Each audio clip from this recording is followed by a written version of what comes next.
I think the key question you need to be asking is not the number, it's can I do what I want to do? And if you can do what you want to do in the current market, whether it's rising, whether it's falling, whether it's transitioning, whether it's stable, that should probably be the key driver. And I think that's what buyers are really getting caught up in at the moment.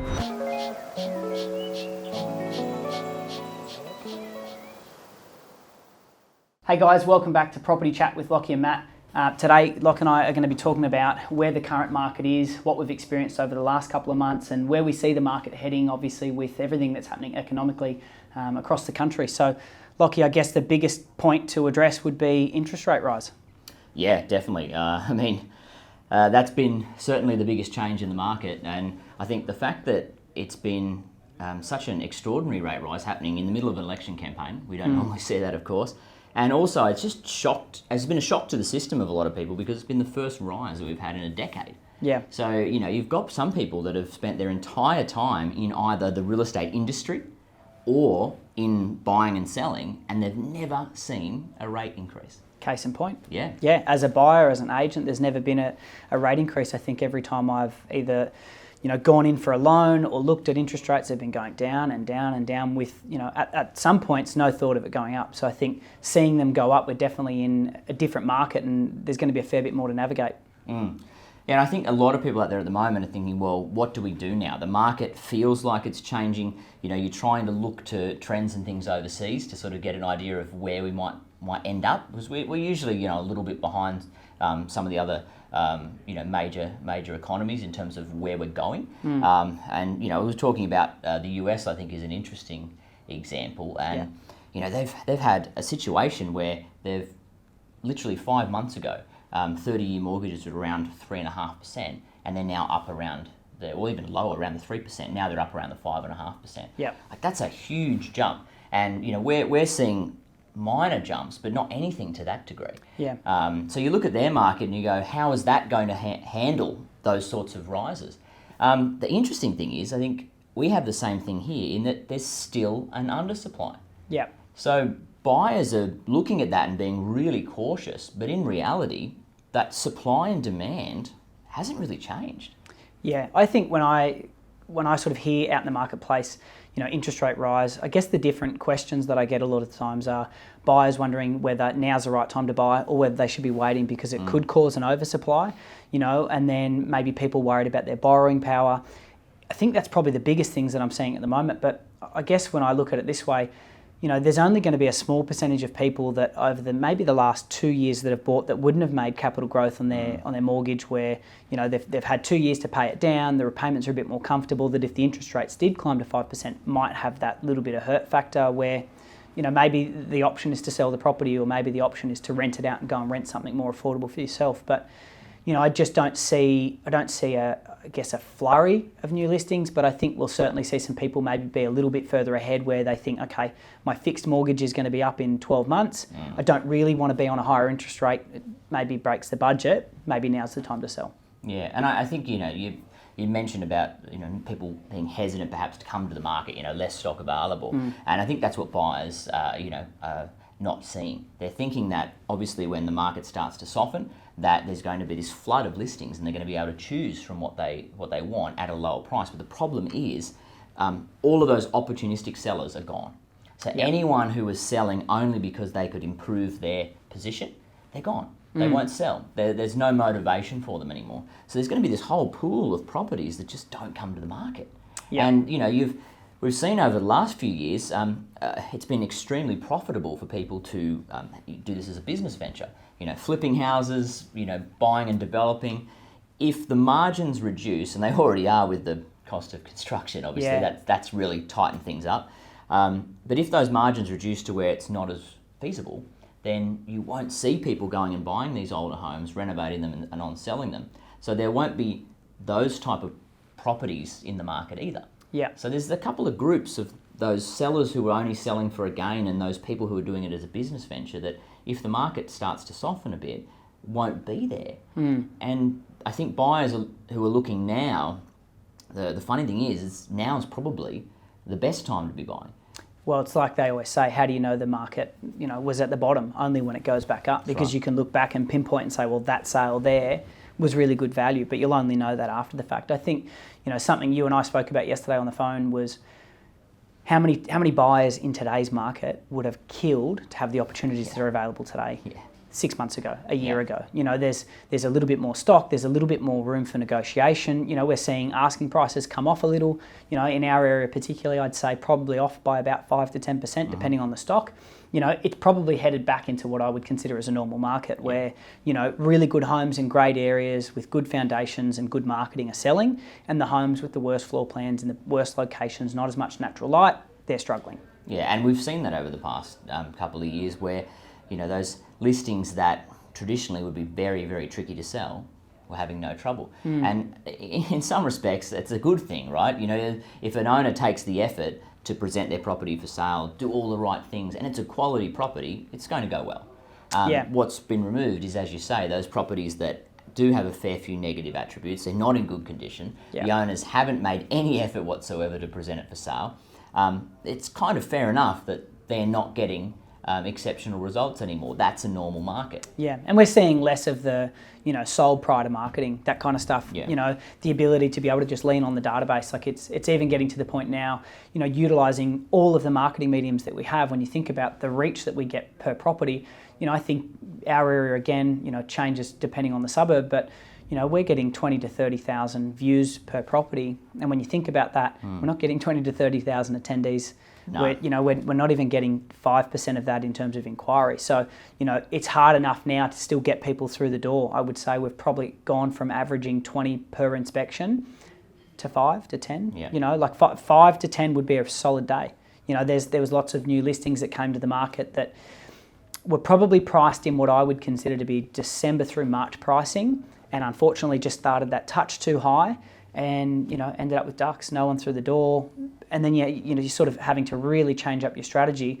And I think that's what gives me that peace of mind if you're a buyer, that we're in a bit of a different market, and that if the right home's out there, playing that long game, like we've talked about this so many times, it's not timing the market, it's time in the market, how long you hold your property. If you find the right home, if even with interest rates being at 5 or 6%, can you afford the property? Is it where you want to live? Does it match your lifestyle? Yeah. That's probably more important than waiting to see if you can get it for 100 grand less. Yeah.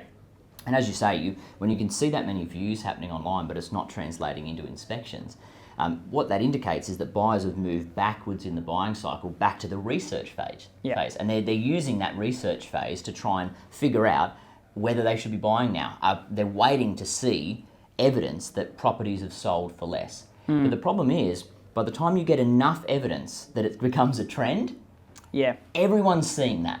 So that, like 20,000 views you're saying, that are still searching around looking at property, that are waiting for that. As soon as there's enough to say that that's not a one-off sale and this is definitely a downward price trend, or the prices have come back, all those people are going to jump back in. And it's going to bolster the market. It's not going to go back to where it was, but it's likely to have a little bit of an uptick. Well, our country's addicted to real estate. Like when you think of the top 10 search engines in the country, the two biggest that feature in the top 10 are Domain and realestate.com. That's incredible to think that up against the likes of Google and Facebook and YouTube and other search engines like that they feature in that. So it shows that, property's always at the forefront of Australians' minds. But I guess the one thing that I think we'll see a bit more of is how many times have we heard throughout the market that we've came out of, there's that many locals that feel like they've been forced to fringe suburbs or to other areas. Like we even did an episode on, if you can't afford in your suburb, what's the suburb across have to offer that might suit you that you can afford, or rent vesting, and we've looked at all of those options. But I think what happens is, as you take the Sydney money, say, out of our marketplace, or, the people, like I think now in Sydney we were seeing lots of people from the east coming and buying the northern beaches. When you take those out, you still have all the locals that were left unsatisfied throughout that market that then come back in and prop that up. Yeah, most definitely. And I think the other thing we were talking about, we were chatting on the phone too, is about sellers feeling like as if that if the market comes back, that they're losing money. And I think that perspective is a really good thing to have at the moment, because we've had such an extraordinary set of market conditions that we've never experienced before. 2018-19, the market came off a once in a decade boom that we hadn't seen since sort of 2003, 2004, and we had GFC in the middle of that, and then around that sort of 2014, the market started to pick up, and that 15, 16, 17, it was on a tear. Yeah. 19 was a very, very slow year. The market had pulled back. There was very little interest, and it was looking like that was the start of a traditional sort of plateau. That was around Royal Commission. Correct. Memory. Yeah. So that's right. When we were talking about things at the time when the borrowing got a lot tighter. So the amazing thing is, off the back of a previous boom, instead of getting a cycle of plateau for 5 to 7 years, which if you look historically has been the case here, the same owners have benefited from a second boom. Yeah. And prices are up 21% on what they were pre-COVID levels. And that's Sydney as a whole. Obviously, the regions, more than that, on the coast or things like that, can be some suburbs 50%. So even if they pull back 10%, 15%, they're not only still above pre-COVID levels, they're above the previous boom level, which was only 5 years ago. Yeah. My thing is always with that, what's the number that you're happy to cash out at? Because real estate is no different to gambling. Those who think it's not probably haven't compared the two closely enough. If you think of it in this sense, if you're someone who's cashing out of the market, it is a gamble. You want to try and get the timing right, and you want to make sure you cash out at the top, and then when you reinvest, you want to do that at a time where maybe the market's softened or is at the bottom. So, I guess the thing I've seen a lot of, even with people who are, when you're buying and selling in the same market, obviously it has relativity. What you go and buy, you're going to be buying in the same market. What you sell, you'll be buying in the same market.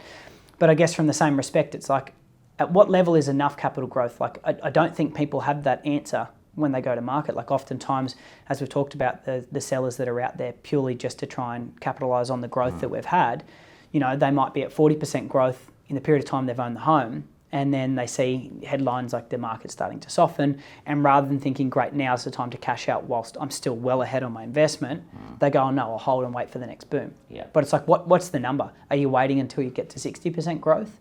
Again, all perspective, if you have plans for the money and there's a genuine reason for cashing out, of course, I think now is as good a time as any. Yeah, I think the interesting part about that is why we've had a rate rise to begin with. It's that we're in a period of high inflation. Yeah. So you're looking at a situation where you've made a gain, you're looking at selling your property, and for whatever reason, the number you're going to get out of it, you think, oh, it's not enough for me to buy whatever I want to buy. We're in an inflationary environment, so chances are by the time the property price rises, it will have risen, but so too will whatever it was you were looking at buying. Yeah. So you're in a position where you may never actually be able to just trade that property for whatever it is if you're going to go and buy another property in a car or a caravan or whatever it is you're going to do. You might not ever be able to do that. If you look back at when property prices in the 80s were, like 80 grand or something like that, it was all relative to the cost of other things. I mean, I know property prices have streaked ahead way in excess of that now, but it is still linked to the broader economy in a sense. So, I think the key question you need to be asking is not the number, it's can I do what I want to do? And if you can do what you want to do in the current market, whether it's rising, whether it's falling, whether it's transitioning, whether it's stable, that should probably be the key driver. And I think that's what buyers are really getting caught up in at the moment is, like we just said, they finally, after 2 years of heartbreak at opens and heartbreak at auctions rather, just missing out, because that property that the guide was 1.5, ended up going for 1.8. Finally, that property with the guide of 1.5 might be selling for 1.5. Or even, what we've been seeing, guiding 1.5, price reduction email. Yeah, and finally they're in a position where they can buy that and they're not doing it. Or they're hesitating. Yeah. And I think that is the best advice I can give a buyer at the moment is to think about, can I do what I wanted to do? If the answer is yes, do it. Unless you're trying to make, like you say, a quick flip, that's a gamble. Yeah. If you're trying to buy your family home, you've been trying to do it for 2 years, you couldn't do it. You finally can, could be the time. I mean, you've got to be sensible, of course, if you're looking at rates and thinking, can we afford this? But also remember that, you're being assessed by the bank at a much higher rate than what they're actually giving you too. I guess too, consumer confidence is probably flipped. You know, it's now, instead of the vendors feeling like we're in control and we're going out and, you know, it's all on our terms, it's now probably more, you know, you've got to give a fair bit. You know, you're having buyers coming in and buying and maybe being a little bit savvier about what they do, how they offer, what that strategy looks like. You know, and I think that's something we'll obviously talk a little bit more about on another episode is, you know, in a higher supply market, how can you stand out? As a buyer in this climate, you know, what are some different strategies around making your offer still competitive compared to what's out there? And I think the other thing, you know, if people are wondering where this is going, you know, we can't always, of course, predict things.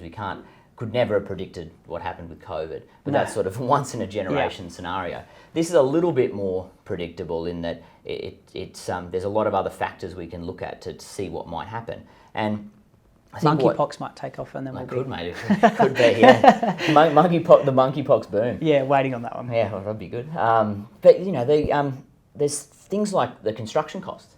Yeah. The new housing's going still on a decline, and we still need a significant number more new homes. So I think the cost of new construction is going to underpin the value of existing homes, and immigration is probably going to be the key thing. We've got the highest, the lowest unemployment and significant wage growth, even though obviously compared to housing growth, we appreciate that the wages have not risen to the same level. Everyone knows that, but wages have still jumped up a lot in the last, this recent labour market because it's low employment. So in terms of where things could go from there, you've got a situation where we're going to have to bring in skilled workers. Now, bringing in skilled workers to fill gaps roles we can't fill. You've got a construction crisis where we don't have enough materials. It's really hard to get, which is pushing the costs up, meaning we can't build enough new homes. What do you think that's going to do? It's going to hold the values. So I think even if you're looking at a property and you're going, okay, the market's come off a touch, we can buy it for less than we could have a few months ago. Does that mean we should hold off? Does that mean if we buy, the values are going to go back? Short answer, probably. You'd probably buy today at 1.5 and there'll be a period over the next couple of years where it'll be 1.4. But there's every chance that with those other few factors, that by the time it gets to 5 years, it's back at 1.6. Yeah. So but if you're only holding it for a year, that's a big problem. Well, but if you're holding it for 10 years, and you know, as we know, the average cycle of a property ownership is 9 years. So you know, I think when you think long term, what can you buy today that you could buy for the same price in 2012? Yeah. Nothing. Yeah. So you know, I think it's just having that long term plan around your properties and around, you know, where you want to be. All right. Well, guys, thanks for tuning in to another episode. We look forward to sharing more tips and tricks in the next videos.